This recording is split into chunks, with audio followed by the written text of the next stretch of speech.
राष्ट्र सर्वप्रथम, राष्ट्र सर्वप्रथम, राष्ट्र सर्वप्रथम, राष्ट्र सर्वप्रथम। राष्ट्र सर्वप्रथम की बात ललित सुमन के साथ कार्यक्रम में आज हम बात करेंगे बिहार के झंझारपुर से सांसद रामप्रीत मंडल जी से, जिन्होंने जमीन से संघर्ष शुरू किया था।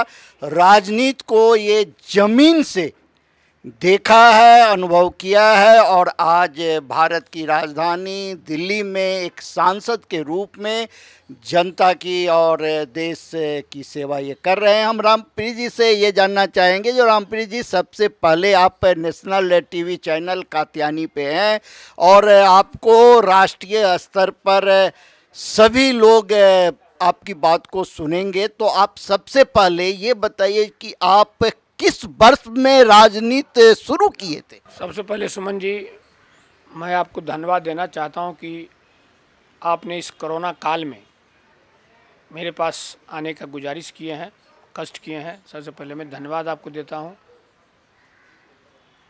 और मेरी राजनीति की शुरुआत एक्चुअली मणिपुर से है। 78 में मैं मणिपुर गया था, 1978 ईस्वी में। वहाँ मैंने उस समय में 500 रुपये में नौकरी करता था। हिंदुस्तान लीवर के जो रीडिस्ट्रीब्यूटर होते हैं उनके अंदर सेल्समैन का काम करते थे। और वहाँ जब मैं गया मणिपुर में, तो मैंने देखा कि अपने बिहार, यूपी, मध्य प्रदेश, हिंदी भाषा भाषी जो लोग होते हैं, काफ़ी लोग मणिपुर में रहते थे और अभी भी रहते हैं। मैंने वहाँ देखा कि नौकरी के दरमियान मैंने देखा कि वहाँ में मारवाड़ी धर्मशाला, बंगाली का कालीबाड़ी, सरदार जी लोगों का गुरुद्वारा, और आपको बताते चले जैसे कि हिंदू धर्म के सत्यनारायण जी का मंदिर, धर्मशाला सारे थे। लेकिन हमारे बिहारियों के लिए, हिंदी भाषा भाषियों के लिए कोई सुविधा नहीं था।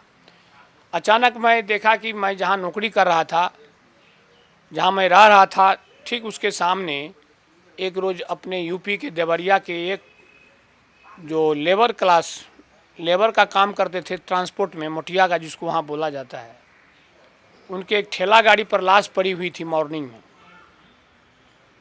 मैंने जब अपने दुकान खोलने के लिए आया तो मैंने देखा कि एक बिहारी का लाश एक रिक्शा पर पड़ा हुआ है और उसको जलाने के लिए स्थान नहीं है। वहाँ जो भी शमशान घाट है, उस शमशान घाट में दूसरे लोगों का कब्जा है। बिहारी की अगर कोई लाश, कोई अगर मृत्यु किसी की हो जाती थी उस ज़माने में, तो लोगों ने वहाँ जाकर लाइन लगाना पड़ता था जलाने के लिए। पहले दूसरे लोगों को लाइन मिलता था, बाद में बिहारियों को मिलता था। तो मैं ज़्यादा गहराई में नहीं जाना चाहता हूँ सुमन जी। वहीं से मेरा जो विचार बदला कि ज़िंदगी में क्या है, ज़िंदगी में तो सेवा के भावना से काम करना चाहिए लोगों को। मैं अच्छा खासा नौकरी कर रहा था। नौकरी के साथ साथ मैंने एक रोज़ धर्मशाला के बीच में मैंने देखा, वहाँ आप मणिपुर के बारे में सुनते होंगे, वहाँ ठेला गाड़ी पर लेबर लोग सामान को ढोते हैं। सीमेंट ढोना हुआ, लोहा रॉड ढोना हुआ, चाहे जो भी मटेरियल हुआ, हार्डवेयर मटेरियल हुआ, लेकर के एक दूसरे जगह पर डिस्टेंस पर दे कर देते हैं। तो हमने उस धर्मशाला का अगल बगल जो जितने ठेला लगी हुई थी रविवार को, मैंने सारे मोटिया के जो सरदार होते हैं सबों को बुलाए। खास करके मोटिया के जो सरदार हुआ करते थे वो लोग कम्युनिस्ट माइंडेड होते थे और ज्योति बसु के फॉलोअर थे। उस टाइम में ज्योति बसु जी का नाम था बंगाल में।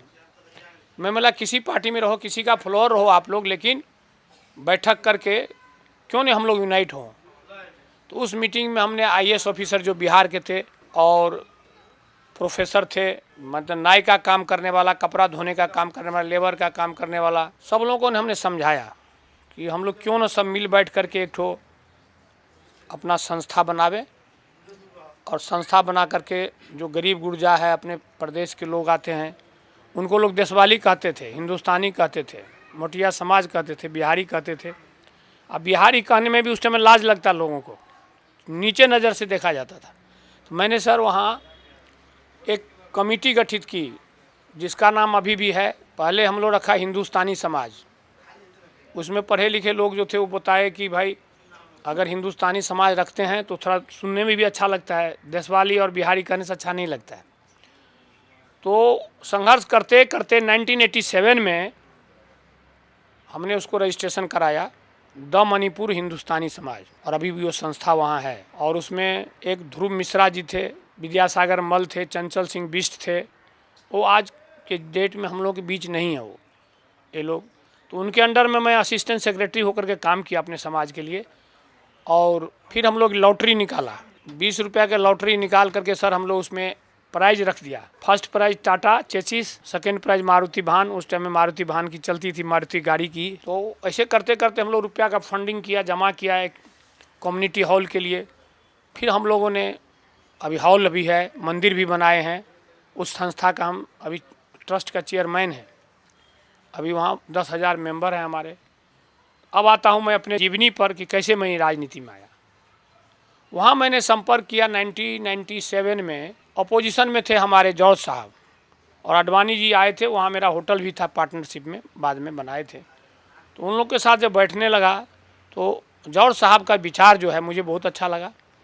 और जब भी कहीं जाते थे उनको लेके जाते थे।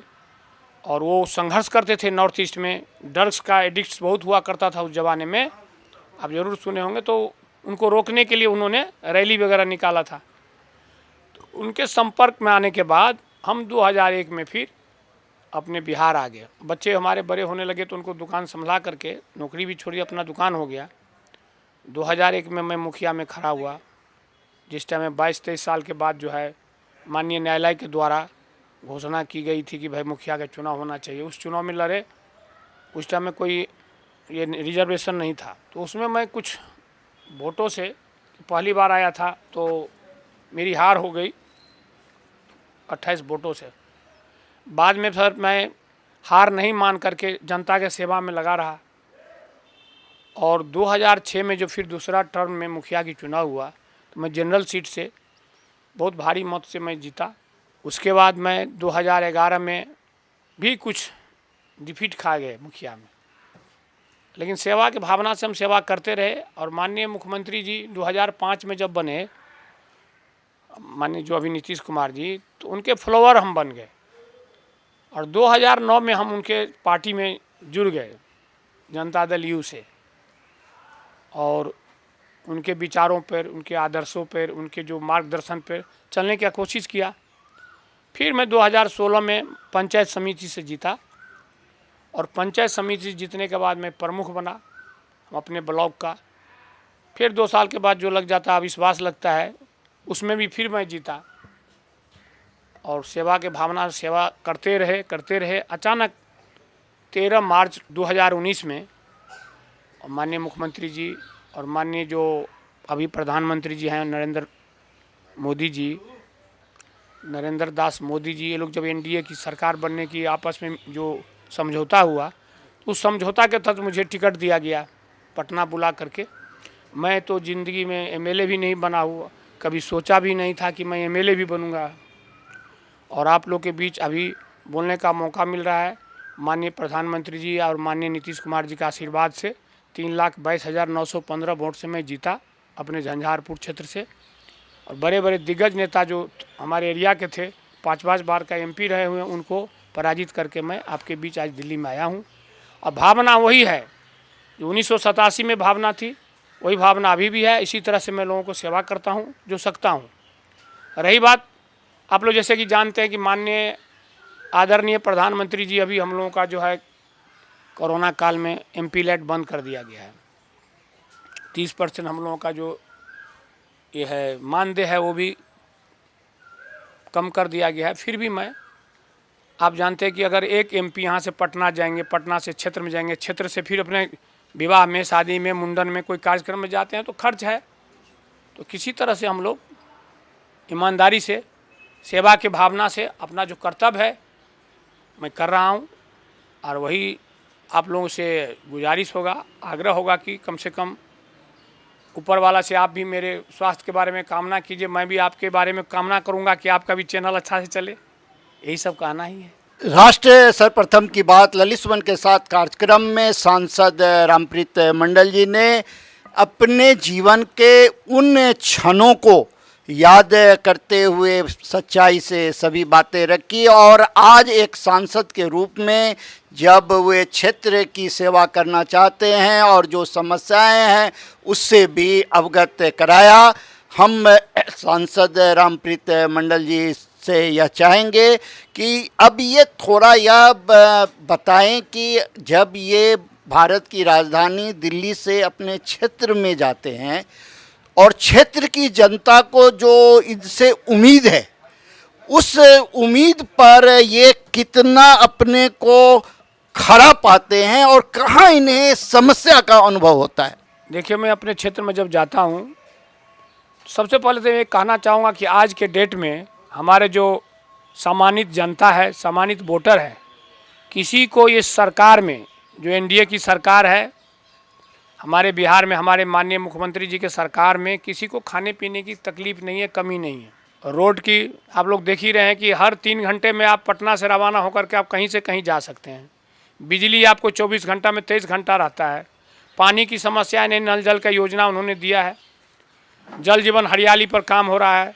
जो गरीब बच्चे अति पिछड़ा वर्ग से आते हैं उनके लिए उन्होंने भी, अगर मैट्रिक का कोई लड़कियां करती है तो उनके लिए 10,000 है, 12 पास करती है तो उनके लिए आपको 25,000 है, कोई बीए में पढ़ना चाहती है तो 50,000 है। लड़के को साइकिल दिया गया, लड़कियों को भी साइकिल दी गई है। तो सारे काम कर रहे हैं जनता। लेकिन हमारे झंझारपुर का मूल समस्या है कि अभी कोई वहाँ इंडस्ट्री नहीं है। जैसा कि सुमन जी आप भी मेरे बगल के हैं, मधुबनी क्षेत्र के, पहले शुगर मिल वहाँ बहुत हुआ करता था, वो सारे बंद पड़ी हुई है। पेपर मिल थे दरभंगा, महाराज के दरभंगा तरफ में। तो ये सारे चीज़ों को सुविधा हम लोग की तरफ हो जाए, क्योंकि हमारा जो गन्ना का खेती होता है वो गन्ना हम लोग नेपाल को बेचते हैं, चीनी मिल नहीं होने के कारण। तो मैंने इससे पहले भी माननीय प्रधानमंत्री से भी मिला हूँ और विदेश विभाग को भी लिखा हूँ। जयनगर का बहुत हमारे जो गन्ना होते हैं, गन्ना सूख जाया करता है किसी कारणवश। 1-1.5 साल से हमारा संबंध इतना मधुर नहीं है अपने पड़ोसी देश नेपाल से। तो ये सब चर्चा हमारा अगर हो जाता है तो क्षेत्र की विकास होगी। हमारे यहाँ एक ये नहीं है, क्या कहते हैं आपको, कोल्ड स्टोरेज नहीं है, उस पर भी विचार किया जा रहा है। जहाँ तक डेवलपमेंट और विकास का सवाल है, आप जानते होंगे कि झंझारपुर में मेडिकल कॉलेज बन रहा है और फुलहर से लेकर सहरसा तक की अभी 4 लेन की रोड बन रही है, जो भेजा से लेकर सहरसा जाने में सिर्फ 15 मिनट लगेगा लोगों को पार करने में। ये सब काम हो रहा है। आप देखिए 1934 में भूकंप आया था और रोडें बंद थी। निर्मली, जो निर्मली से सहरसा की तरफ जाती थी, सुपौल तरफ, कोसी पर महासेतु, वो माननीय हमारे मुख्यमंत्री जो उस टाइम में रेल मंत्री थे, माननीय प्रधानमंत्री जाकर के उद्घाटन किए, शिलान्यास किए। आज उस पर लोग अभी गाड़ी थोड़े दिन पहले चालू हुई है। तो विकास हो रहा है, लेकिन और विकास की ज़रूरत है। बेरोज़गारी जो है, छोटा मोटा उद्योग लगेगा एमएसएमई में, जैसा कि परसों बैठक हुई थी।